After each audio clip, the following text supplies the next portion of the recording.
All right. Up next, we have Nick from Chronicle. Let's give him a round of applause.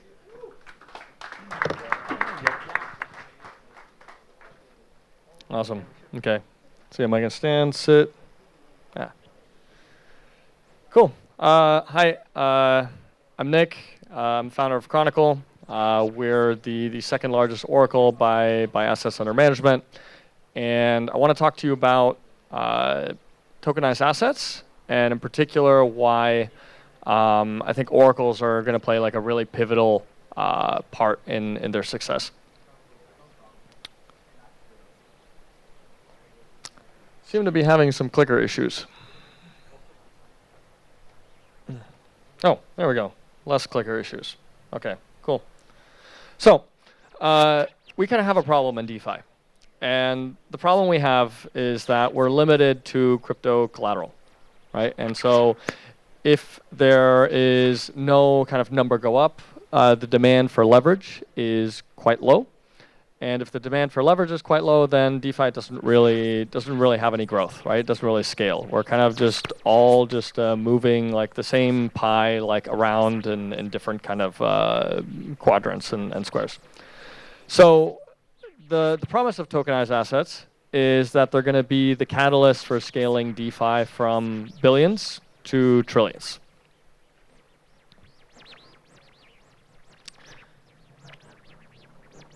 There we go. So now I think Maker was one of the pioneers of this, right? And really it came out of necessity, right? So Maker had this problem of, I call it like the boom bust cycle, right? So during the bull times, right, there's a lot of demand for leverage, a lot of demand for DAI, right? A lot of revenue being generated. And then Maker goes and hires a bunch of people and starts developing a bunch of new products. And then the bear market comes and all of that kind of revenue goes away, right? And you have to fire a bunch of people and you have to like stop doing a bunch of these like innovative like projects. And so you really want to like smoothen out that revenue. Oh, okay. Oh, nice. Okay. So you really want to like smooth out that revenue, and so tokenized assets allow you to do that, right? By getting access to this like non-correlated fixed income yield from traditional financial assets. And so the first generation of these tokenized assets were quite crude. Even calling them tokenized assets is a bit of a mockery because the token was not really representative of anything. It was kind of just like a dummy token that was used in the accounting ledger, right, to be able to issue credit through the protocol. But it did its job in terms of Maker was able to get access to this type of fixed income yield. And because monetary policy rates were quite high, right, this represented like a significant amount of income. But the overhead was, the overhead was quite significant, right? So setting up these opportunities and doing all of the back end stuff, right, was quite costly, and so the ultimate yield on as a percentage basis was quite low, even though in absolute terms it was quite attractive. And lastly, these things were completely opaque. Right, and so that was quite a big issue, right? Because you essentially have like a trustless protocol, but really using like trustful collateral. So here's kind of a little history graph of like Maker's revenue, right? So the blue is crypto kind of sourced revenue, and the yellow and red is kind of tokenized asset kind of revenue. So you see that. Right around kind of January 2023, late 2022, this kind of starts, and by the time we get to 2024, it represents almost like 50% of Maker's revenue. So here's just the same thing, but like by the numbers itemized out, right? So I think I updated these last night, so these numbers should be fairly accurate. So Maker right now is making like 192 million a year based off crypto loans. and 115 million a year from tokenized asset loans. So, well, now MakerDAO kind of realized that, okay, well, doing these types of like tokenized asset opportunities on your own, right, is not very effective. So it's actually much better to just outsource this. And so that's kind of the rationale behind the Spark tokenization Grand Prix. And so essentially what it is Maker is vouching to spend, as much as 1 billion on tokenized asset credit. And so it's a great opportunity, right, for tokenized asset issuers, right, to have a mega whale like, Maker buy up, a ton of their asset, right? And it's great for Maker, right, because they don't have to internalize all those overhead costs.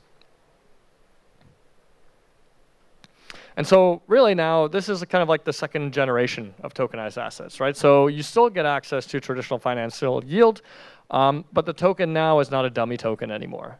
Typically, the token is like a share in an underlying asset fund.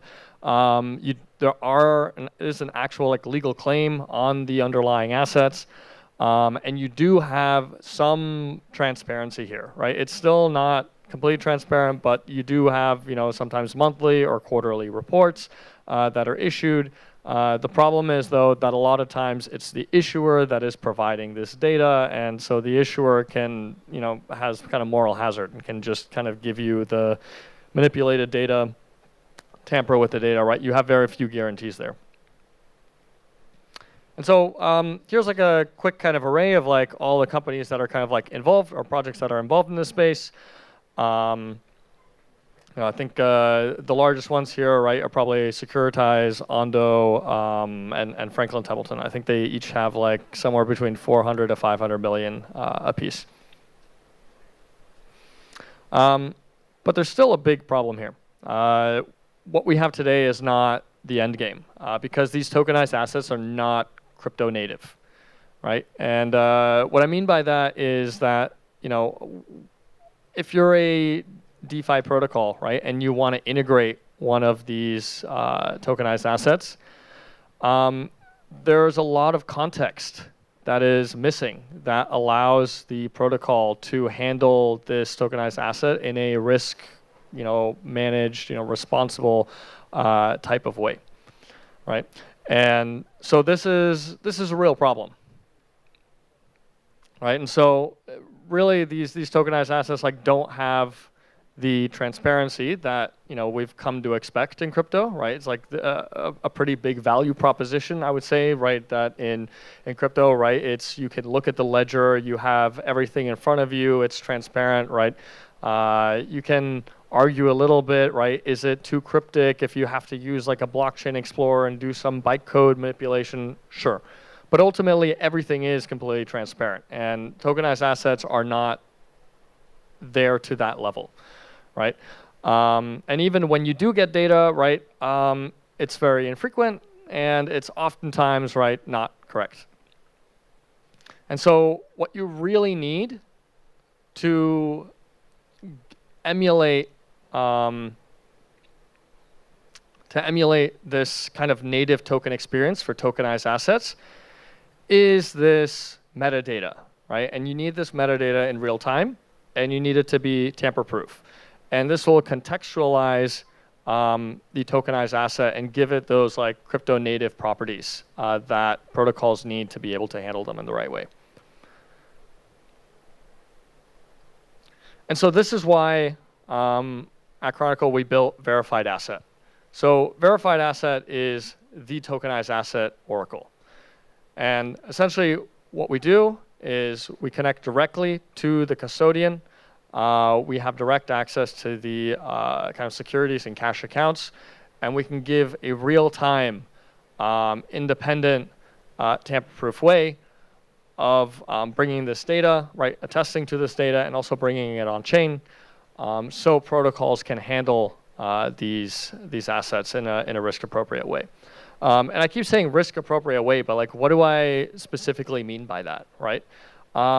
You could imagine, right, a protocol wanting to verify that the underlying assets are actually there, right? And if they're not there, or if there are less reserves than outstanding issued tokenized assets, the protocol may want to trigger like a circuit breaker and not extend any additional credit. Or it may, in an automated way, want to start liquidating some of their position. Or maybe you're a protocol that has exposure to many different tokenized assets, and you want to keep track of what is the real-time yield of each one and start optimizing for yield, right? And so if yield is down in this tokenized asset bucket, but it's up in this one, the protocol, right, can automatically recall some credit here, right, and issue some new credit there. So it's really kind of dependent on the particular asset, right? I think up until now, what we've seen primarily is tokenized treasury bills. And I think it's quite clear why that is, right? It's fixed income, it's fairly low risk, it's one of the most liquid markets in the world, and yields are quite high. But I think actually the opportunity here is that when monetary policy rates start coming down, this is actually just kind of the beginning for tokenized assets, because now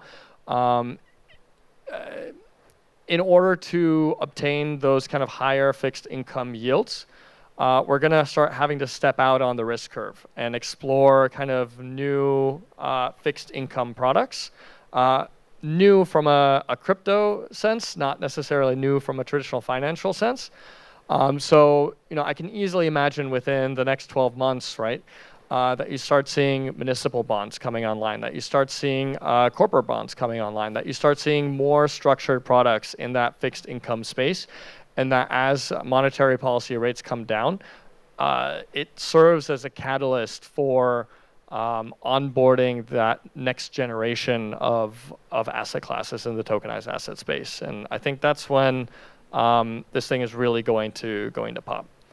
And so I'm really excited that Chronicle gets to kind of be a part of this and help usher in the scale that we as an industry need, right? Like DeFi can't go without tokenized assets, like it actually needs them. But if we don't do it the right way, we'll be reintroducing kind of the same systemic risk that we have in the traditional financial system. And so it's really imperative that we get this right. And I think with verified asset, right, we can help protocols do this in a safe and sustainable and secure manner.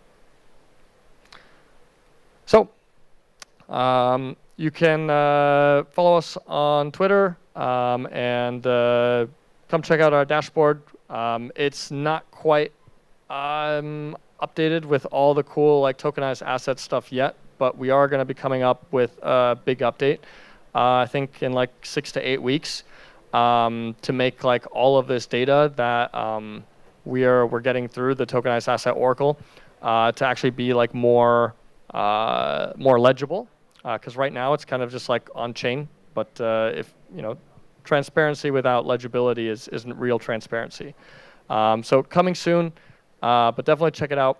And if you have any questions, come find me after. Thank you.